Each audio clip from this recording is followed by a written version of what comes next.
So we're standing at the site, the infamous bush where you slept at for several days.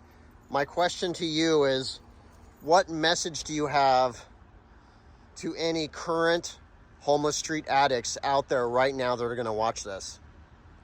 What advice do you have for them?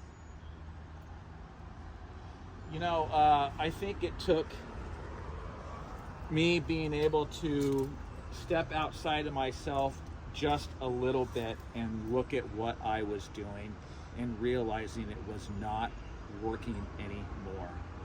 I didn't want to be at the place where I was.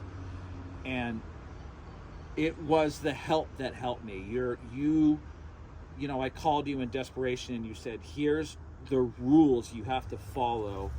Just like in life, you have to follow all these rules, and it's very difficult when you have nothing.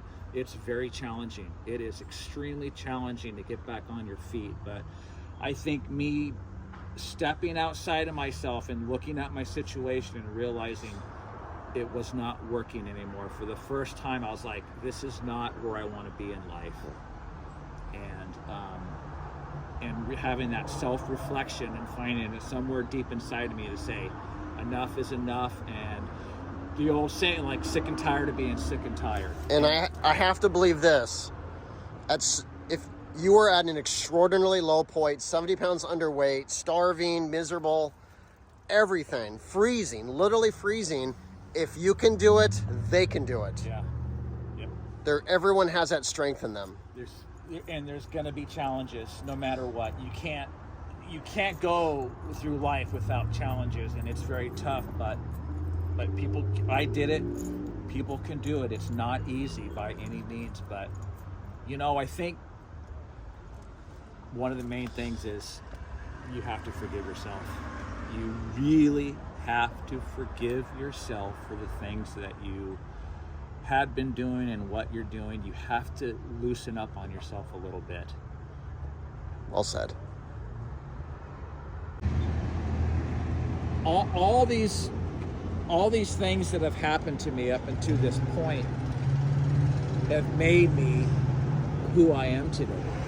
I would never take away now being in these situations we're just talking about, because they are part of the fabric of who I am today.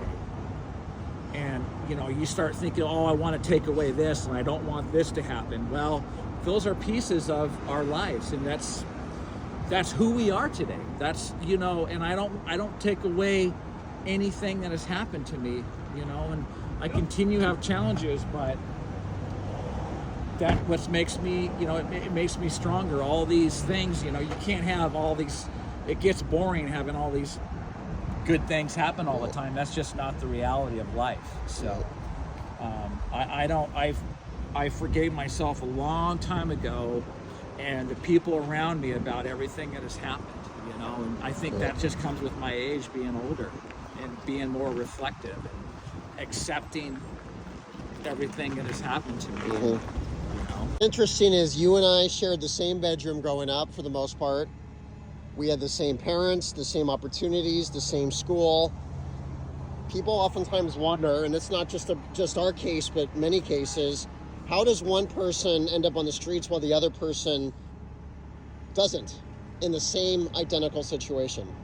You know, it's hard to say. These things are, it's difficult to answer, because you can get people that have been given every opportunity in life and they end up in these really bad situations, or you get other people that don't have all these opportunities and they excel. There's no rhyme or reason to it.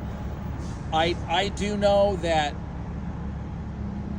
when I wasn't it kind of caught me off guard the first time. I never thought in a million years I would ever do meth, you know, because I wasn't a drinker. I stayed away from marijuana never suited my personality. I didn't like it.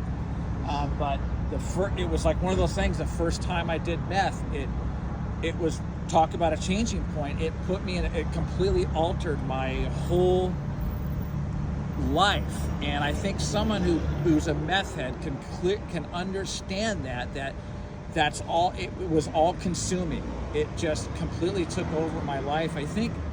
And I wasn't, it's hard to prepare for that, you know, and it was a challenge for me, but when I was doing it, it was, I had forgotten about who I was, and it just turned me into something that I just, you know, never thought possible. But